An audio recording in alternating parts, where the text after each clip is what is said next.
Bom, pessoal, eu resolvi fazer essa correção aí direto no caderno, porque algumas questões exigem cálculo, tá bom? Então acompanha comigo aí, entra lá no plural e vai dando uma olhadinha nos exercícios, tá bom?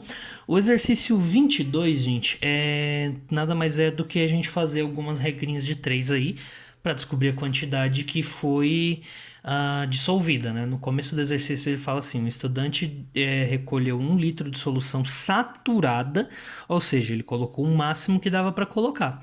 Então vamos ver quanto que cabe aí. A gente tem aqui que a solubilidade do sulfato de cobre é 22,3 gramas em 100 ml. Então eu consigo dissolver 22,3 gramas em 100 ml. Só que ele preparou 1 litro. Então, calculando aqui para quanto que cabe em 1 litro. Então a gente tem um valor de 223 gramas, certo? Depois disso, o que ele fez? Ele deixou secar essa solução. Então, ele deixou secar até atingir 700 ml. Então, eu sei que 223 gramas cabe em 1 litro. Então, quantos gramas eu vou ter em 700 ml que eu vou conseguir dissolver? Eu vou conseguir dissolver no máximo 156 gramas, tá? E aí ele quer saber o quanto que ficou de precipitado. Ué, se tinha 223 gramas... E aí eu sequei até 700 ml, que cabe só 156. Então 66,9 gramas disso daí ficou sobrando ali, tá? Então a quantidade de precipitado é 66,9. Resposta B. A questão 23, gente, é uma conta aí que é mais matemática do que química, tá? Propriamente. Então o que a gente tem que ver, ó? A bombona aí de 50 quilos, ela tem 10% de cloro e ela custa R$20. Então quanto de cloro realmente eu tenho? Se eu tenho 10% só de cloro em 50 quilos, então no total aí eu tenho 5 quilos de cloro. Então 5 quilos de cloro custa R$20. No outro aí, gente, a gente tem que é 10 quilos, tá? Sendo que é 65% de cloro, né? Então, fazendo o cálculo, eu tenho quanto de cloro? Em 10 quilos dessa solução, eu tenho 6,5 quilos de cloro, tá? Mas não dá pra gente comparar, porque aqui a gente tem 5 quilos, custa 20. Então, vamos ver quanto que custa 5 quilos de cloro nessa solução aqui, ó. Se 6,5 kg custa R$65, 5 kg então vai custar quanto? Vai custar R$50, tá? E aí ele está perguntando qual que é a taxa de economia aí. Se essa aqui custa R$20, 5 quilos, essa aqui custa 50, 50 menos 20, R$30. Então, letra D. Tá? O 24, gente, é o seguinte, ó. Eu tenho aqui que a concentração de íons fluoreto é de 5 vezes 10 a menos 5 mol por litro. Ou seja, eu tenho essa quantidade de mols em 1 litro de solução, tá? Só que aí no dia a pessoa tomou 6 litros de água, então eu quero saber quantos mols ela tomou, certo? Então aí eu vou ter uma quantidade de 3 vezes 10 a menos 4 mol, que é a quantidade que ela ingeriu. Nos dados ali fala que a massa molar do flúor é de 19 gramas por mol. Então eu tenho 19 gramas de flúor em 1 mol de flúor. Então em 1 mol de flúor tenho 19 gramas. Só que eu não tenho 1 mol de flúor, eu tenho 3 vezes 10 a menos 4. Então isso vai equivaler a quantos gramas, certo? Então eu vou ter 57 vezes 10 a menos 4. Só que o exercício está pedindo em miligrama, então transformando para miligrama eu tenho 5,7 miligramas. Letra C. O exercício 25, gente, é só analisar aí no gráfico, ó,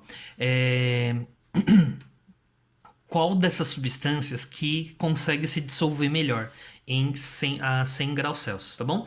Qual que eu consigo dissolver uma quantidade maior. Então, o que a gente tem aí a 100 graus Celsius? A gente consegue dissolver mais da substância B, tá bom? Analisando no gráfico aí. Então, seria a B, substância B. Tá? A 26, gente, é facinho também, era só analisar o NOx aí dessas substâncias. Então, no começo a gente tinha o metano NOx dele aqui é -4, o NOx do carbono. tá? E virou CO2. No CO2 o NOx do carbono é quanto? Ele é mais 4, tá? Então variou quantas unidades aí? Passou de menos 4 para mais 4, então variou 8 unidades, certo? Então letra E. Na questão 27, gente, aí a gente tem que só analisar quem é o agente oxidante e quem que é o agente redutor, tá bom?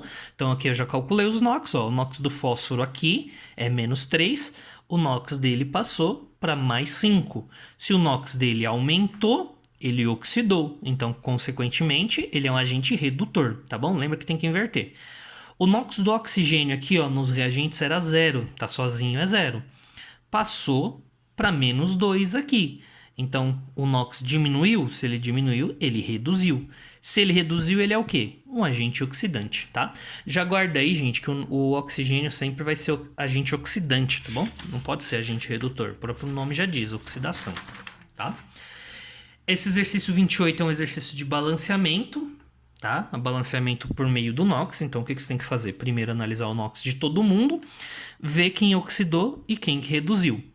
Depois eu vou montar aquela tabelinha de oxidação e redução. Então, vejo a variação do NOx e multiplico pela a quantidade de átomos que eu tenho, né? Então aqui vai ficar 1 vezes 1, porque o NOx aqui do ferro, ó, passou de mais 2 para 3. Qual que foi a variação? 1 só, né? Pulou um NOx só. Multiplico pela quantidade, então vezes 1, certo? Do MnO4 aqui, o que acontece? O NOx dele era 7 e passou para 2. Então, pulou 5 NOx aí, certo? Então, se pulou a variação de NOx aqui, vai ser 5. Multiplico pela quantidade, tem um só, vou ter aqui 5, certo? Inverto, não dá para simplificar, então eu já inverto. Então, o coeficiente estequiométrico do ferro 2+, vai ser 5, então já coloquei aqui na equação, ó. O coeficiente estequiométrico do óxido de manganês aqui vai ser 1, então eu já coloco aqui, certo? E aí o que eu faço? Eu faço o balanceamento normal, tá? Tem um manganês aqui, preciso ter um aqui também, então eu coloco 1. Tenho 5 ferros aqui, preciso ter 5 aqui também, então eu coloco 5 aqui, tá? E o hidrogênio, gente? O hidrogênio a gente vai deixar por último, tá? Porque primeiro eu vou ajustar a quantidade de oxigênio. Eu tenho 4 oxigênios aqui, preciso ter 4 aqui também, então coloco um 4 aqui. Se eu tenho 8 hidrogênios aqui, preciso ter 8 hidrogênios aqui também. Então, qual que é a soma dos coeficientes aqui nos reagentes? Eu vou ter 1 mais 5 mais 8, eu vou ter 14. Então, a resposta aí é a letra C. Certo? O exercício 29, gente, era só calcular a força dessa pilha, tá bom? Então, como que a gente faz isso? A gente faz o potencial de redução mais o potencial de oxidação. Só que como no exercício aqui é dado somente os potenciais de redução, eu tenho que descobrir qual desses dois que vai oxidar, tá?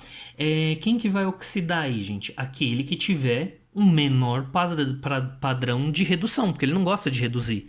Então, se o potencial padrão de redução é menos 1,68, no caso do alumínio, o potencial padrão de oxidação é o contrário. Então, por isso que aqui é mais 1,68. Então, eu vou somar os dois aqui. Eu tenho que o potencial dessa pilha é de 2,02, tá bom? E no último aí, gente, é só a gente dar uma analisadinha na pilha. A gente tem que dar uma analisada no fluxo de elétrons. Os elétrons estão saindo daqui, passando para cá. Se eles estão saindo daqui, gente, o X aqui, que era 0, ele passa a ser X+, tá? Então, ele está indo para solução. Ou seja, com o passar do tempo, essa parte aqui vai desgastar e essa parte aqui vai aumentar. Porque isso aqui, que era Y+, está passando para Y0, tá bom? Então, olhando as opções aí, não tem nenhuma que se encaixa nisso. A representação dessa pilha, gente, seria o quê? Ó? O X0 está passando para X+, certo? Desse lado aqui da pilha.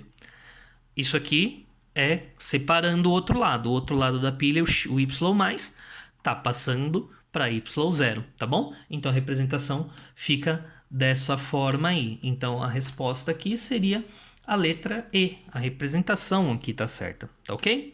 Então é isso, gente. Qualquer coisa me manda lá no grupo suas dúvidas que eu respondo aí para vocês, tá bom? Abraço, tchau, tchau.